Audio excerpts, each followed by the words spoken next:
My daughter-in-law changed the locks on my own front door. She handed me something I hadn't expected: absolute clarity. I remember standing on my own porch that Tuesday afternoon in October. Key not fitting, the deadbolt turning a quarter inch and stopping cold. I stood there for a moment with 2 bags of groceries cutting into my wrists. Pork tenderloin, the good kind from Kroger because I'd been making dinner for everyone. And I thought, so this is where we are. I didn't bang on the door, didn't call out. I walked around to the back, used the spare I'd hidden under the flagstone 11 years ago when my wife, God rest her, had a habit of losing hers. The kitchen smelled like her perfume and takeout containers. My kitchen, the one I'd gut renovated in 2019, every cabinet installed by hand over a 3-week stretch that nearly broke my back. I set the groceries down on my counter, put the tenderloin in my refrigerator, and pulled out my phone. Called a locksmith. Then called my attorney. 3 weeks later, when the sheriff's deputy handed my son and his wife their eviction notice on the front lawn, my daughter-in-law looked at me like I'd betrayed her. I looked right back and thought, you changed the locks first. But I'm getting ahead of myself. You need to understand how it started, because it never starts with something dramatic. It starts with something so small you almost feel foolish mentioning it. It started with a parking spot. I have a 2-car garage. I drove one car, a 2018 F-150 I'd paid off the year before. The other bay had been empty since Ellen passed. Her Camry sold to a neighbor's kid who needed something reliable for college. Empty for 2 years. When my son Elliot and his wife Sabrina moved in last spring, I told them they were welcome to use it. Temporary, we all agreed. Just while Elliot's business found its footing after the pandemic hit it sideways, 6 months, maybe 8, they'd be back on their feet. By September, Sabrina had started parking in my bay every single night, and my truck was in the driveway. I mentioned it once, casually, the way you do when you assume it's just an oversight. She looked up from her phone and said, "It makes more sense. My car is smaller, less exposure to the elements." Less exposure to the elements. My truck, in my driveway, at my house. I let it go. That's what you do. You're a father-in-law. You pick your battles. Ellen always said I picked too few, and she was probably right. By November, Elliot's business wasn't finding its footing. It was drowning, slowly, in the quiet way businesses do when the person running them has stopped trying. Elliot is my only child. I love him in the complicated way you love someone you raised and still don't fully understand. He got his mother's warmth and something from me. Stubbornness, maybe that in him expressed as a kind of inertia. He could commit completely to something until it became difficult, and then he'd find reasons why a different direction made more sense. Sabrina was different. She was purposeful in a way I'd initially respected. She had opinions, plans, a specific vision of the life she wanted. What I hadn't understood yet was that her vision didn't include any inconveniences, and I had started to qualify as one. The first real sign came in December. I came downstairs at 6:30 in the morning, my usual time, to make coffee. I'd had the same routine for 15 years, up at 6:15, shower, coffee started by 6:30, 30 minutes of quiet before the world started. I came into the kitchen to find Sabrina already there, reorganizing my cabinets. Not her cabinets, mine. "The flow in here is terrible," she said, not looking up, moving my grandmother's ceramic mixing bowls to a bottom shelf I'd have to crouch to reach. Everything was in the wrong place. "I redid it last night. You'll thank me eventually." I stood in the doorway of my own kitchen and watched her rearrange 40 years of my life's organizational logic, and I said carefully, "I'd prefer if you asked before doing that." She paused, looked at me with an expression I would come to know very well, patient, slightly condescending, the look of someone who has already decided you're the problem. "I'm trying to help," she said. "I thought you'd appreciate it." "I appreciate the intention. Please ask first." She went back to the cabinets. Whether she heard me or chose not to, I still don't know. I brought it up to Elliot that evening. He was on the couch in the living room, laptop open to something that wasn't the business plan he'd told me he was revising. He listened to me with the slightly pained expression of a man caught between two people he'd rather not disappoint. She was just trying to make things better, he said. She likes organizing. It's kind of her thing. I understand that. I'd still like to be consulted before someone reorganizes my home. She's not someone, Dad. She's family. Family. The word that's supposed to end conversations. Family asks, I said. Family doesn't assume. He nodded in a way that meant he'd heard me and planned to do nothing with it, and I went to bed feeling the particular loneliness of a man who's realized that his house has more occupants than it has allies. January brought two things: a water bill that had doubled and a credit card statement that made me sit down at my kitchen table for a long moment before I could process it. I'd added Elliot to one of my accounts 6 years ago when he was starting the business and needed flexibility. I'd never canceled it when things stabilized the way you don't cancel these things when it's your kid, because you trust them. The January statement showed $2,340 in charges I hadn't made. Restaurant meals, a spa day, clothing I didn't own, subscriptions to things I'd never heard of. I called Elliot into my office, the small room off the back hallway that had been mine since 1987, the only room in the house with a door that locked. Can you walk me through these? I set the statement on the desk between us. He looked at it the way people look at something they already know is there. Some of those are Sabrina's. She was going to tell you. When? He didn't answer that. Elliot, this is $2,300 on an account she's not authorized to use. She's my wife, Dad. She's not on the account. You are. And you're responsible for charges made on it. Something shifted in his face, a hardening. So what? You're going to turn this into a whole thing. A whole thing? I kept my voice level. I'm asking you to tell me before charges are made, that's all. He took the statement off the desk. We'll pay you back. They didn't. I didn't bring it up again, but I went online that afternoon and dropped the credit limit to $200. I also set up account alerts on every card and every bank account that had either of their names anywhere near it. I want to tell you I should have done more. I know that now. But there's a particular kind of paralysis that comes with it being your own child. You keep waiting for the moment they'll recognize it themselves, the moment that comes from inside rather than from you pointing it out. That moment never came. March is when Sabrina started inviting people over without telling me, not small gatherings. A birthday party for her sister that involved 26 people, a rental sound system she'd had delivered to my address, and a catering order that got charged to my Amazon account before I caught it. I found out about the party when I came home from a drive and walked into my own living room to find strangers eating my food off dishes I'd never seen before. She bought new ones. Apparently, the existing ones weren't presentable. I found Sabrina in the kitchen directing the caterers like she was the homeowner, and I was a guest who'd shown up uninvited. What is this? I asked. Becky's birthday. I told Elliot to tell you. She turned back to the caterers. Can you keep those warm? They're going to get cold. He didn't tell me. Well, she glanced at me briefly, a look that said this was mildly inconvenient, but ultimately my problem. You're welcome to join. Welcome to join. In my house. At a party I hadn't been told about. I found Elliot on the back deck, nursing a beer, and he had the grace to look genuinely embarrassed. I forgot, he said. I'm sorry. I should have told you. This isn't about telling me anymore, I said. This is about something else. He looked at me. What do you mean? I meant that I'd been watching a slow replacement happening in front of me and hadn't known what to call it. My routines disrupted. My space reorganized. My accounts accessed. My home used as a venue. Each thing small enough to be explained away, but together forming a shape I finally recognized. I mean that I'd like both of you to think seriously about a timeline, I said. Forgetting your own place. His face changed. We talked about this. We need more time. I understand. I'm asking you to give me a date. He said they'd talk about it. He used the word soon. We both knew what that meant. What happened in April I wasn't prepared for.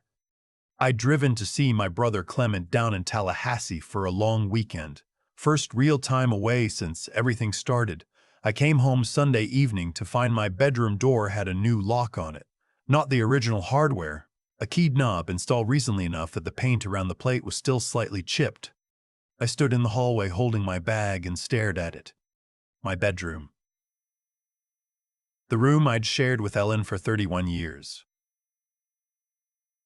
The room where her reading glasses were still on the nightstand because I hadn't moved them. I knocked. No answer. I tried the handle. Locked. I went downstairs and found Sabrina on the couch, phone in hand. "Why is there a lock on my bedroom door?" I asked. She looked up with an expression of practiced calm. "We needed privacy. It's a reasonable thing to want. That's my bedroom. We've been using it. The master has its own bath. Our room doesn't." It made sense. Our room. My bedroom was now their bedroom. My room, where I'd been sleeping, was apparently now the guest room I'd been assigned. "When did this happen?" I asked. "A few weeks ago, while you were going back and forth to Clement's." She said his name with a faint edge, as if my relationship with my own brother was a minor inconvenience to manage. "You weren't using it regularly anyway." I want to describe what I felt in that moment, but I don't have a single word for it. It was quieter than anger and more permanent. It was the feeling of understanding something you'd been half knowing for months, suddenly fully known. "You will remove that lock by tomorrow morning," I said, "and you will return my room." She tilted her head slightly. "I really think for the household to function." "This is not a discussion," I said. "Remove the lock." I went into the kitchen, made myself tea, and sat at the table while the house settled around me in the way old houses do at night. Creaking, breathing. Mine. Elliot came home an hour later. I heard them talking in low voices. Then he appeared in the kitchen doorway, the look on his face mixing genuine discomfort with something that had been coached. "Dad," he said, pulling out the chair across from mine, "I think we need to talk about this honestly." "I agree," I said. "Sabrina and I have been talking about the long term." He paused. "This house is a lot for one person. You're 64, you're alone, and we really think, it would make more sense if you considered a smaller place, something easier to manage. We could take over the house, take on the costs. You'd be free." I held my tea in both hands and looked at my son across the table where I'd helped him with his homework, where his mother had fed him breakfast 30 years of mornings, where we'd sat the day we told him his mother was sick. "You want me to move out?" I said. "We want what's best for everyone." He had the careful tone of someone repeating a script. "This place is worth a lot. You could sell it to us, below market, obviously, family discount, and use that money to get something nice. A condo, maybe, near Clement. Sell you my house, below market." "It's just an idea." "Whose idea?" I asked. He didn't answer. "I want you both to understand something," I said, setting down my mug. "This is my house. Ellen and I bought it in 1991 for $112,000. I've paid every mortgage payment, every property tax, every repair bill. My name is on the deed. Alone. I have never once suggested you contribute to any of it. I've been grateful to have you here." Elliot's jaw tightened. "But I am not moving out of my home," I said. "And if either of you takes another action in this house without my permission, another lock, another reorganized cabinet, another party, another charge to my accounts, I want you gone within 30 days. You can't just." "I already spoke to an attorney," I said. "In Florida, since there's no written lease, a 30-day written notice is what's required. I have the paperwork ready." That got through. His face went through several things quickly. Surprise, then something calculating. Then something that looked a little like the boy I used to know, before the calculus of this situation had taken him somewhere else. "We're not going anywhere," Sabrina said from the doorway. "I don't know how long she'd been standing there. You're being paranoid. You're alone, you're retired, and you're not thinking clearly. Elliot is your son. This is his family home too." "No," I said. "It isn't. He grew up here. That's different." "We'll fight it," she said. "You evict us. You'll be in court for months. And everyone will see what kind of father turns his own son out on the street." There it was, the threat wrapped in the language of public opinion, of shame, of what it looks like. I looked at her for a long moment. "I've lived in this neighborhood for 33 years, I said. I think they know what kind of man I am. I went to bed that night in the guest room because the lock was still on my bedroom door, and I thought about something my father told me once. He said, the moment someone tries to make you feel ashamed for protecting what's yours, that's the moment to stop feeling ashamed. I called a locksmith first thing in the morning. Then I sent a certified letter to both of them, required by Florida statute, a 30-day notice to vacate, dated that day. Then I drove to my attorney's office and had the eviction filing prepared and held in reserve. When I came home, the bedroom lock had been removed. No explanation, no apology. The room was theirs, looking in a way it hadn't been before. Sabrina's lotions on Ellen's nightstand, a different bedspread. The reading glasses moved somewhere I had to look for later. I found them in the drawer. I put them back on the nightstand. The following 2 weeks had the quality of a ceasefire nobody trusted. Elliot made dinner twice. Sabrina said good morning. They were quieter, more careful, the way people are when they've realized the other person isn't bluffing. I let it breathe. I'm not a man who enjoys conflict, but I also started calling a realtor friend of mine, Donna, just to understand what the house would list for in today's market. The number she gave me was significant. More than enough to buy something clean and quiet near Clement in Tallahassee, have money left over and never need to worry about any of this again. What ended it wasn't a confrontation. It was a Tuesday afternoon when I came home from the hardware store and found my neighbor Artis on my porch, holding a piece of paper and looking uncomfortable in the way of a man who's been asked to do something he isn't certain about. Artis has lived across the street for 19 years. We shared a fence line on the side yard, lent each other tools, helped each other through things. He'd been at Ellen's funeral. "Hey," he said, "I wanted to come over. Sabrina came by this morning. She was asking if I'd signed something, kind of a character witness thing. Said she was worried about you, that you'd been acting differently since retirement. Seemed confused about finances and things." I stood on my own porch and absorbed that. "I told her I didn't think that was accurate," Artis said. "But I figured you ought to know." I thanked him. He left. I stood there for a minute looking at my street, my lawn, 33 years of accumulated life. My neighbor Pamela walked over from 2 doors down.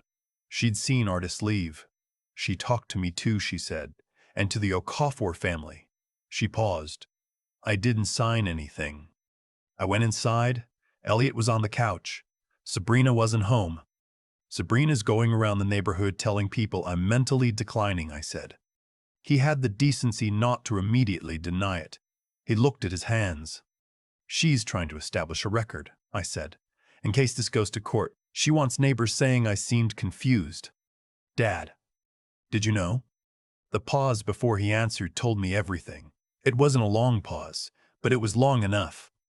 I went to my office, unlocked the cabinet where I'd been keeping files since January, and pulled out the folder. 6 months of bank statements with charges highlighted, screenshots of account alerts, a log I'd been keeping, dated entries of every incident, the cabinet reorganization, the party, the lock, the conversation about selling the house below market. I'd been documenting without fully knowing why, the way you do when something feels wrong, before you can articulate what. I also pulled out my phone and opened the voice memo app. I'd gotten into the habit of keeping it running during certain conversations after the bedroom lock incident. Not every conversation, but some. Artis came back over that evening voluntarily and brought the Okafors. Pamela was already there. We sat on my back deck in the October cool and I showed them the folder. I played them 90 seconds of audio, Sabrina explaining in her own voice the plan to have me sell the house below market and move into a condo. I played them the part where she said I wasn't thinking clearly. Then I showed them the credit card statements. Nobody said much for a moment. "She came to my door at 9 in the morning," Mrs. Okafor said quietly. "Told me she was worried you were having episodes." "I'm 64 years old," I said. "I ran a civil engineering firm for 26 years. I'm not having episodes." "I know that," she said. I told her I didn't notice anything of the sort. Artis looked at the statements. "These are from your account?" "My account. Her name isn't on it." "Elliot's is. I added him years ago and never removed it." He nodded slowly the way men do when they're recalculating something. When they left, I sat on my back deck for a long time in the dark. I thought about Elliot as a 12-year-old, building something at this same table with his grandfather's old toolbox. I thought about the conversation I'd have to have that was going to change things permanently. There's a grief in that kind of clarity. Not anger exactly, but the particular sadness of knowing that what you're doing is necessary and also irreversible. They came home around 9. I was in the kitchen. "Sit down," I said. Sabrina read the room immediately. Elliot looked at her and then at me. I put the folder on the table. "I want you to see this," I said. "I've been documenting since January, every charge, every incident, every conversation that I thought might matter later. I have audio of our conversation about the house. I have the certified notice. It was delivered on the 14th. You both signed for it. I have the receipt." Sabrina's expression did something complicated. "I also spoke with 4 of our neighbors this evening," I said. "They're aware of the conversation you had with them about my mental state. They found it unconvincing." "That's not what," she started. "I have a meeting with my attorney Thursday morning," I said. "If you're not out by November 14th, the eviction filing goes in that afternoon. That's a matter of court record. It affects rental applications. It affects a lot of things." "You would do that to your own son," she said.